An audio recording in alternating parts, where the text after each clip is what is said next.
I can forgive all those ministers for what they said back then. I truly do forgive them from the bottom of my heart. Um, but this disease, you can live with this disease if you do the right thing. When you pray, what do you say? Well, mostly I pray for other people.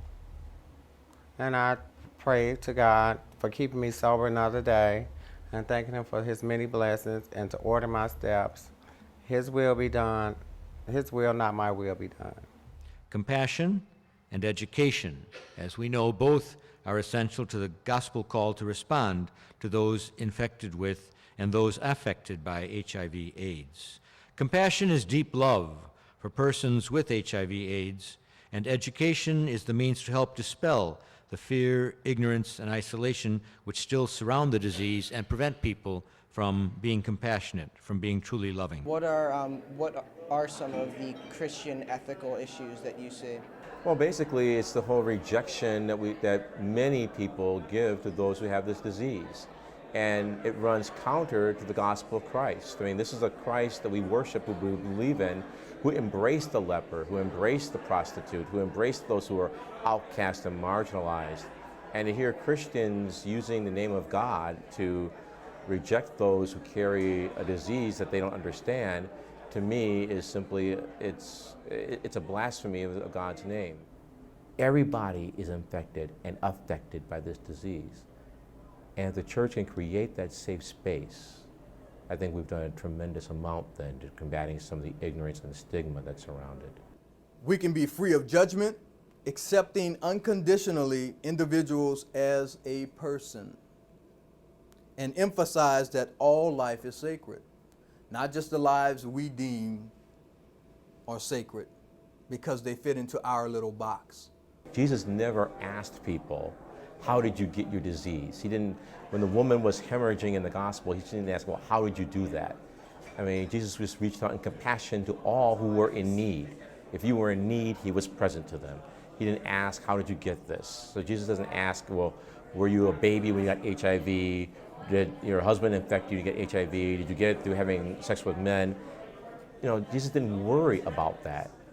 The fact is that you were sick, you were in need, and therefore I respond to that need. I'm very happy to know that there are churches where the pastors are coming forward and are saying things that will motivate or empower their congregation to be tested. I think the way the African American churches are ran in our community, they just, if the pastor said do it, they'll do it. And so you really have to get the pastor up front talking about this. Christian advocates hope the message will extend from the pulpit down to the congregation. The message of compassion will in turn create action. Creating an AIDS quilt is a recognizable work for the cause of HIV/AIDS. I am not infected. I have been tested because I got caught going to a school once, and they said to me, "Are you infected, Moo?" The kids call me Moo. I'm known all around as Moo. And they said, "Are you infected, Moo?" And I said, "No, I'm not." And they said, "How do you know that?" And I said, "Oh, I don't." Do you have any religious background that you brought to making these quilts? There are people in this world that need recognition. There are people in this world that maybe just a little bit I can help by reaching out, hugging, making a memorial, such as these panels. I believe in helping people. I believe that is one of the things I was taught. Jesus walked the walk and did the talk, so you go out and do it, lady. I think that what this disease has done, it has forced the church to be the church.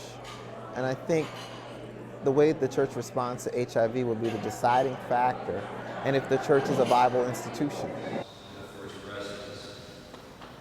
This is a memorial service for people who had HIV or AIDS. Each red candle is for someone who died. You really think that it's the church that needs to be on the forefront? Yes, how could it not be?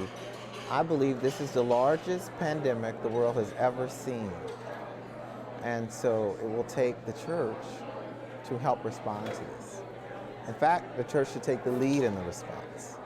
I think it's happening on a grassroots level. I think it's happening among groups that really see themselves as being impacted by this more than others.